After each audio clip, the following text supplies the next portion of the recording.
Em 2011, mosquitos Aedes aegypti geneticamente modificados foram soltos em algumas cidades brasileiras. Era o começo do projeto Aedes transgênico aqui no Brasil.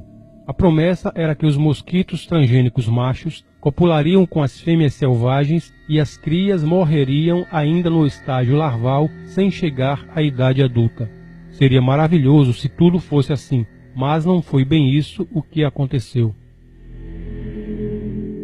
Quando falamos em vídeos passados sobre os eugenistas milionários que financiam pesquisas em diversas universidades famosas para sutilmente levar à frente uma agenda de redução populacional global, somos rotulados de lunáticos apocalípticos ou teóricos conspiracionistas. Mas, exatamente como já aconteceu a outras informações controversas taxadas pejorativamente de teoria da conspiração, hoje, uma dessas ditas teorias está saltando do terreno especulativo conspiratório e se mostrando bem real.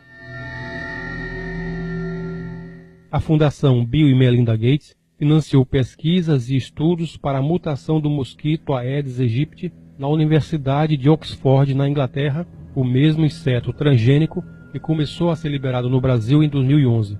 Segundo matéria do portal Terra de 2013, os mosquitos receberam um gene letal que garantiria a morte de suas crias ainda no estágio de larva. Esses mosquitos, apenas os machos, soltos no meio ambiente, cruzariam com as fêmeas selvagens, transmitindo para os ovos o gene mortal. A separação entre pulpas machos e fêmeas é feita de forma manual no laboratório, possibilitando acidentalmente algumas fêmeas chegar à vida adulta, aumentando os riscos no meio externo.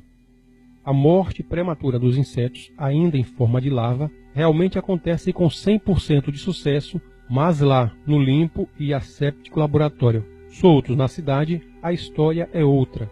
Vamos saber o porquê. O mosquito causador da dengue teve o seu DNA alterado na Oxitec, empresa de biotecnologia que nasceu nos laboratórios da Universidade de Oxford em meados de 2002. As fêmeas que cruzam com os machos transgênicos botam ovos de Aedes aegypti transgênicos e morrem quando chegam ao estágio de larva, sem alcançar a vida adulta. Pelo menos era isso que se esperava acontecer. No entanto, existe um antibiótico que pode reverter a sentença de morte das larvas, a tetraciclina. Nos laboratórios da Oxitec, os ovos transgênicos destinados a chegar à vida adulta para depois soltos no meio urbano, copular com as fêmeas selvagens, são expostos à tetraciclina e por isso não morrem. Viram os mosquitos transgênicos que serão soltos.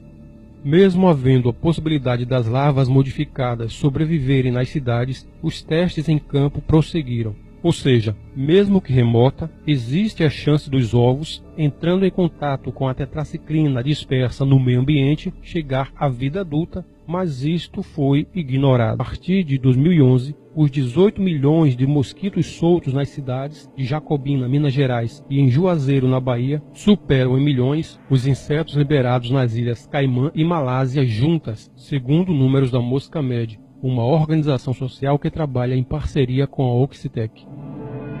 O problema é que resquícios do antibiótico tetraciclina são facilmente encontrados em ambientes urbanos, especialmente em panoramas como o brasileiro, onde dejetos hospitalares, domésticos e humanos são quase sem nenhum controle assimilados em córregos, esgotos e lixões a céu aberto, criadouros potenciais do Aedes aegypti.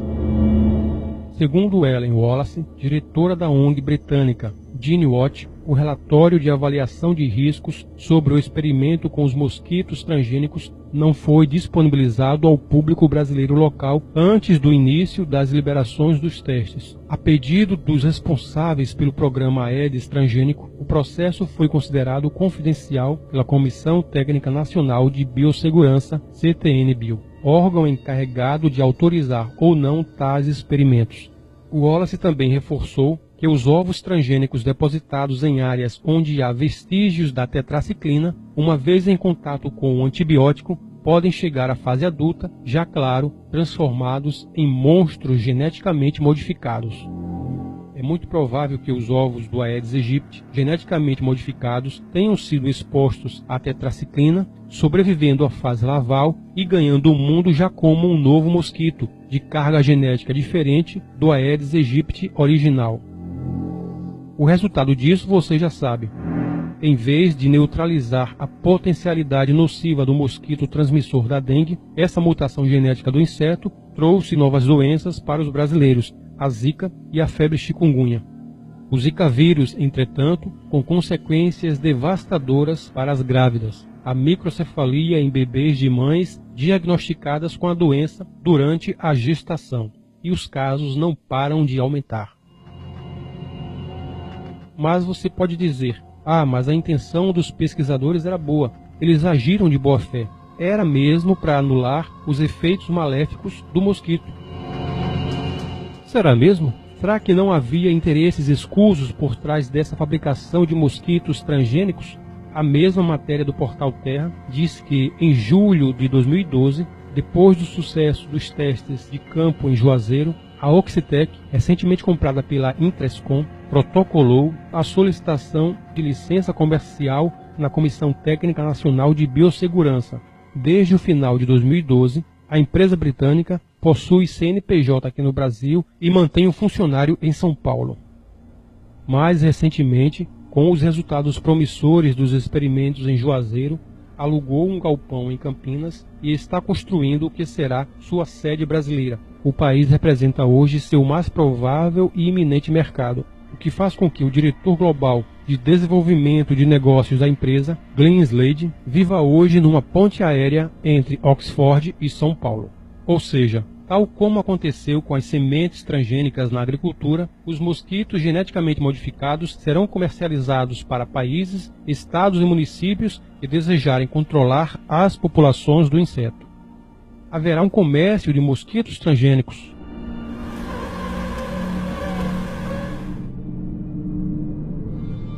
E mais, eles dizem que o controle não pode parar. Tem que ser contínuo e ininterrupto, sob risco do Aedes aegypti selvagem voltar a se proliferar no meio ambiente. Claramente, uma maneira de fazer com que as secretarias de saúde não parem de comprar o produto transgênico. Ou seja, criar uma dependência, tornando rentável o negócio dos mosquitos geneticamente modificados. Tudo isso está na matéria do Portal Terra citada aqui no vídeo. Mais uma etapa da agenda maldita cumprida.